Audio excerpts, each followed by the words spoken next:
Hello મિત્રો, આજે હું તમારી સાથે શેર કરવાની છું એક અલગ જ ખજૂર અને તલની નવી જ રેસીપી શેર કરવાની છું મિત્રો। તો આવી અવારનવાર રેસીપી જોવા માટે મારી ચેનલને સબસ્ક્રાઈબ જરૂરથી કરી લેજો અને ચેનલ પર પહેલી વાર આવ્યા હોય તો મારી વિડીયોને તમને જો પસંદ આવે વિડીયો તો ગમે વિડીયો તો વિડીયોને લાઇક પણ જરૂરથી કરજો। તો મિત્રો તમે જોઈ શકો છો અહીંયા આગળ આપણે આજે ખજૂર અને તલની રેસીપી બનાવવાના છે। તો મેં જે ખજૂર છે એકદમ આપણો જે બિયાવાળો આવે છે ખજૂર એ જ ખજૂરનો મેં ઉપયોગ કર્યો છે। તો એ ખજૂર જ્યારે મિત્રો તમે વાપરો તો અંદરથી આપણે ઠળિયા જે છે એ કાઢી લેવાના છે। આની જગ્યાએ તમે સીડલેસ ખજૂર આવે છે એનો ઉપયોગ પણ કરી શકો છો, કારણ કે એ ખજૂર એકદમ પોચા આવે છે, જ્યારે ઠળિયાવાળા જે ખજૂર હોય છે મિત્રો એ થોડા કડક આવે છે। તો તમારી પાસે બને ત્યાં સુધી તમારે પોચા ખજૂરનો જ ઉપયોગ કરવાનો છે। પણ ઘણા લોકો કહેતા હોય છે કે આ ઠળિયાવાળા ખજૂરનો જ ઉપયોગ કરીને અમને રેસીપી બતાવો, તો મિત્રો એટલા માટે મેં આ ઠળિયાવાળા ખજૂરનો ઉપયોગ કરીને જ આ રેસીપીને તમને હું બતાવી રહી છું। તો જો આ રીતે આપણે ખજૂરને જે ઠળિયા છે એ ઠળિયાને આપણે એક સાઈડમાં કાઢી લેવાના છે, બધા જ એક પણ ઠળિયો રહેવો ના જોઈએ। જો આ રીતે આપણે જે ખજૂર છે તો ખજૂરમાંથી આપણે એના બધા જ ઠળિયા છે એ કાઢી લેવાના છે મિત્રો। અને આની સાથે સાથે મેં મિત્રો એક અલગ જ ટાઈપની રેસીપી છે, ખાસ કરીને તમે મિત્રો આ રેસીપી ક્યારેય નહીં જોઈ હોય તો જો આ રીતે મેં અહીંયા આગળ ખજૂર લીધો છે અને એના કરતાં અડધા આપણે તલ લેવાના છે। એ જ પ્રમાણમાં આપણે તલ નથી લેવાના મિત્રો, કારણ કે આ એકદમ નવી જ રેસીપી છે, તો વિડીયોને પૂરા એન્ડ સુધી જરૂરથી જોજો મિત્રો। હવે આપણે એક કઢાઈની અંદર ઘી લેવાનું છે। તો એક અડધી ચમચી મેં અહીંયા આગળ ઘી લીધું છે અને ઘી જે છે એ મિત્રો એને ગરમ થવા દેવાનું છે। અને ઘી ગરમ થઈ ગયા પછી સૌથી પહેલાં આપણે તલને શેકવાના છે। તો તમે જોઈ શકો છો મિત્રો કે ઘી ગરમ થઈ ગયા પછી આપણે એની અંદર તલ નાખી દેવાના છે। અને તલનું પ્રમાણ મેં કીધું મિત્રો એ પ્રમાણે આપણે ખજૂર કરતાં અડધું રાખવાનું છે, એટલે કે મેં અહીંયા આગળ 500 ગ્રામ ખજૂર લીધું હોય તો આપણે 250 ગ્રામ જેટલા આપણે તલ લેવાના છે। તો જો આ રીતે આપણે તલને છે એ સરસ રીતે સાંતળી લેવાના છે, શેકવાના છે।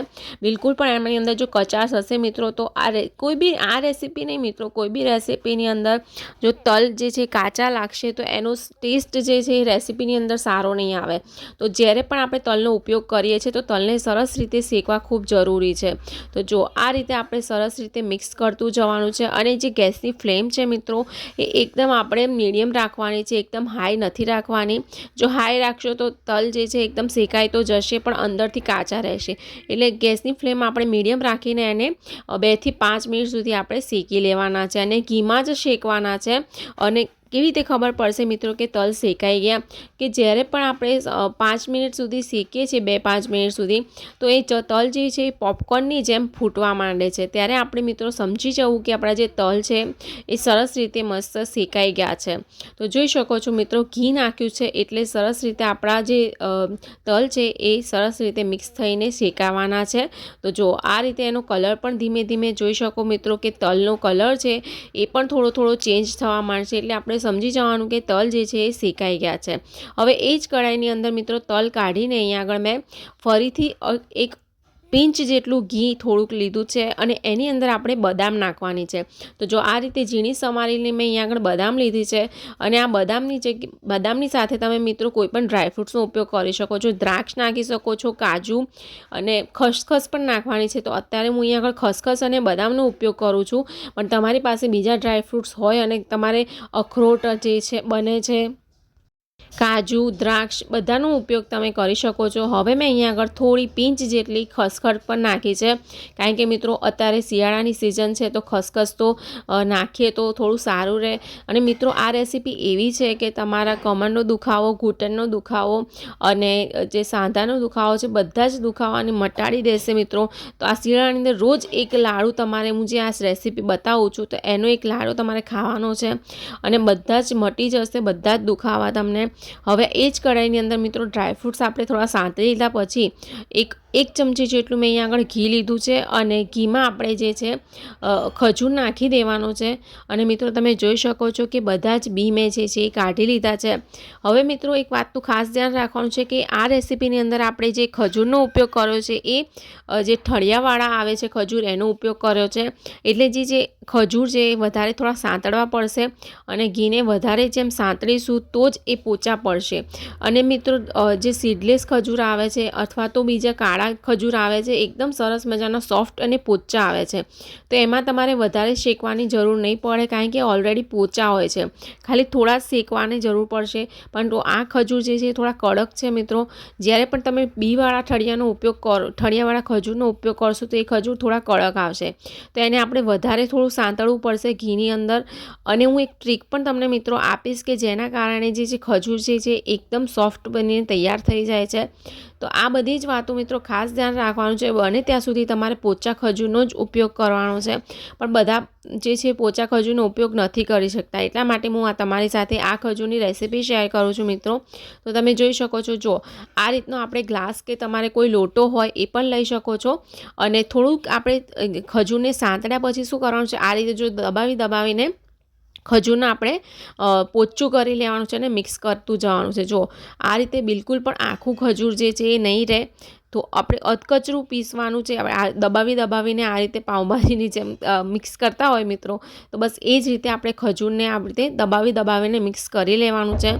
તો ખજૂર જે છે એકદમ સરસ રીતે પોચું પડી જશે। જો અને છેલ્લે મિત્રો તમે લાગે તો થોડુંક અડધી ચમચી ઘી વધારે પણ આની અંદર નાખી શકો છો। તો આપણું જે ખજૂરનું મિશ્રણ છે મિત્રો એકદમ સરસ રીતે તૈયાર થઈ ગયું છે। કારણ કે ખજૂર જો કડક હોય તો એ ખાવામાં નહીં સારો લાગે, એટલે આ રીતે આપણે દબાવીને પ્રેસ કરી લીધું છે। અને જે મિત્રો પહેલેથી આપણે તલ હતા એ તલ શેક્યા હતા, તો એને તલને મેં આ રીતે ક્રશ કરી લીધા છે। તો તલને ક્રશ કરીને જ ઉપયોગ કરવાનો છે। તો એકદમ ઝીણું તલ નથી પીસવાના મિત્રો, થોડા દરદરા જે તલ છે એ થોડા દરદરા પીસવાના છે। તો અહીંયા આગળ મિત્રો તમે જોઈ શકો છો કે તલ હતા એને ક્રશ કરીને નાખી દીધા છે। પછી એની અંદર આપણે જે કોપરાનું છીણ છે એ પણ અહીંયા આગળ મેં ઉમેરી દીધું છે। અને આ સ્ટેજ પર મિત્રો તમે ગંઠોડાનું પાવડર છે, સૂંઠ પાવડર છે કે કોઈ પણ વસ્તુ જે તમે ઉમેરવા માગતા હોય તો એ આની અંદર નાખી શકો છો। અને એ વાતનું પણ ધ્યાન રાખવાનું છે મિત્રો કે જ્યારે આ ઘણી વખત એવું થતું હોય છે કે ખજૂરની જગ્યાએ જે આ તલ ઉમેર્યા છે એના લીધે આપણું જે છે આ રેસીપી છે જે મોડી લાગશે।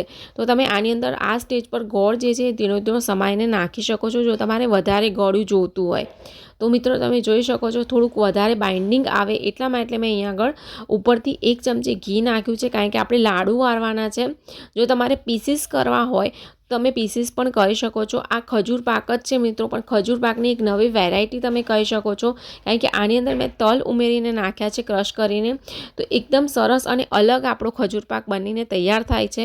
તો આ રીતે તમે ઘણા લોકો હોય છે ઘરની અંદર તલ નથી ભાવતા હોતા, તો આ રીતે ખજૂરની સાથે તલ મિક્સ કરીને તમે આપશો તો એમાં કોઈને ખબર પણ નહીં પડે કે આની અંદર આપણે તલ ઉમેર્યા છે। અને આ જે ખજૂર પાક છે મિત્રો એકદમ સરસ લાગે છે।